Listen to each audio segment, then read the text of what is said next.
வணக்கம். Creating ஆப்பர்ச்சுனிட்டிஸோட part 5ல் நம்ம பார்க்க போகிறது வந்து ரெஃபரலில் ஃபஸ்ட் அண்ட் ஃபார்மோஸ்ட் திங் எது ரொம்ப முக்கியம்னு பார்த்தீங்கன்னா டைம். ஏன்னா மற்ற பிஸ்னஸ் ப்ரொமோஷன்ஸ்லாம் பார்த்தீங்கன்னா இன்ஸ்டண்ட்டாக இன்றைக்கி ஆடு கொடுத்தா நாளைக்கே ரெஸ்பான்ஸ் எடுத்துட முடியும். ஆனால் இதெல்லாம் வந்து ஒரு ட்ரஸ்ட் பில்ட் ஆன பிறகு தான், ஒரு கிரெடிபிலிட்டி பில்ட் ஆன பிறகு தான் நமக்கு வந்து பிஸ்னஸ் வாய்ப்புகளே கிடைக்கும்.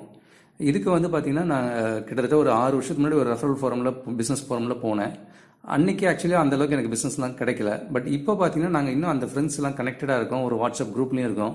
இப்போ பார்த்தீங்கன்னா வெறும் ஒரு வாட்ஸ்அப் குரூப்லேயே வந்து எங்களுக்கு நிறைய ஆப்பர்ச்சுனிட்டிஸ் எங்களுக்குள்ளே ஷேர் பண்ணிக்கிறோம். ஏன்னா எதுக்குன்னா அந்த 6 வருஷம் நடந்த ஃப்ரெண்ட்ஷிப் வந்து இப்போ அது ரிசல்ட்டாக வருது.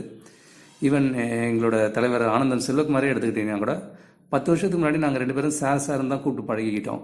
ஆனால் இன்றைக்கி வந்து டே தலைவா அப்படின்னு சொல்கிறோன்னா இதில் பார்த்தீங்கன்னா இந்த 10 வருஷத்துக்குள்ளே நிறைய கொடுக்கல் வாங்கல் தான், பணம் சொல்லலை, நிறைய அன்பு, பாசம், வாய்ப்புகள் இதெல்லாம் எங்களுக்குள்ள நடந்தது தான் இன்றைக்கி வந்து இவ்வளோ இதுவாக நடந்துட்டுருக்கு. ஈவன் சமீபத்தில் இப்போ ஆதன் யோகி கூட வந்து என்னை ஒரு இன்டர்வியூ எடுத்து போட்டிருந்தாரு. இவர் கூட பார்த்தீங்கன்னா கடந்த 3 வருஷமாக எங்களுக்குள்ள நிறைய ஷேரிங் நடந்ததோட இதுதான் அது. ஸோ இதை எப்படி பண்ணலான்னா, மாதத்துக்கு ஒரு வாட்டியாவது பேசுங்க. அண்டு அவங்கள பற்றின ஏதாவது எக்ஸ்க்ளூசிவ் தகவல் இருந்தால் போடுங்க. நான் ஒரு அட்வர்டைஸ்மெண்ட் பார்த்தேன்ப்பா, உங்கள் ஞாபகம் வந்ததுப்பா, இதை ஒரு வாட்ஸ்அப்பில் மெசேஜ் பார்த்தேன் அப்படின்னு சொல்கிறது பெஸ்ட்டாக இருக்கும். அது தவிர ரேப்போ பில்ட் பண்ணுறேன்னு சொல்லி டெய்லி குட் மார்னிங் மெசேஜ்லாம் போட வேணாம். ஏன்னா இது வந்து ரேப்போ பில்ட் ஆகாது. ஸோ தேவைப்படுற நேரத்தில் ஒரு கனெக்ட் கொடுங்க. அவங்களுக்கான வாய்ப்புகளை கொடுக்கும்போது அது நிச்சயமாக மனசில் நிற்கும். இந்த மாதிரி இனிமேல் ஏதாவது ஒரு ரெஃபரல் ஃபாரம்லையோ பிஸ்னஸ் ஃபாரம்லையோ இப்போ சேர்றதா இருந்தால் அவங்ககிட்ட முதல்ல கேட்டுங்க, என்ன டைம் எனக்கு கமிட்மெண்ட் இருக்கும், என்ன மணி நான் ஸ்பெண்ட் பண்ண வேண்டியிருக்கோம் அப்படின்லாம் ஒரு வருஷத்துக்கு கேட்டுட்டு அப்புறம் உள்ளே என்ட்ரு ஆகுங்க. ஏன்னா எந்த ஃபோரம்லேயுமே என்ன சொல்லுவாங்கன்னா ரொம்ப மினிமம் டைம் தான் ஸ்பெண்ட் பண்ண போகிறீங்கன்னு சொல்லுவாங்க. ஆனால் ரெஃபரலோட பேஸே வந்து எவ்வளோக்கு எவ்வளோ நீங்கள் டைம் ஸ்பெண்ட் பண்ணுறீங்களோ அவ்வளோக்கு எவ்வளோ இதாக இருக்கும். ஸோ அது உங்களுக்கு முடியும்னா மட்டும் சேருங்க.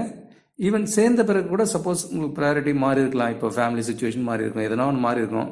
அப்படி மாறும்போது கூட அதை வந்து கரெக்டாக அவங்க டீம்கிட்ட இன்ஃபார்ம் பண்ணிவிட்டு தேவைப்பட்டால் ஒரு டெம்பரரி பிரேக்கோ இல்லை பர்மனெண்ட்டாக அந்த குரூப்லேருந்து வெளில வந்துடுறது பெட்ரு.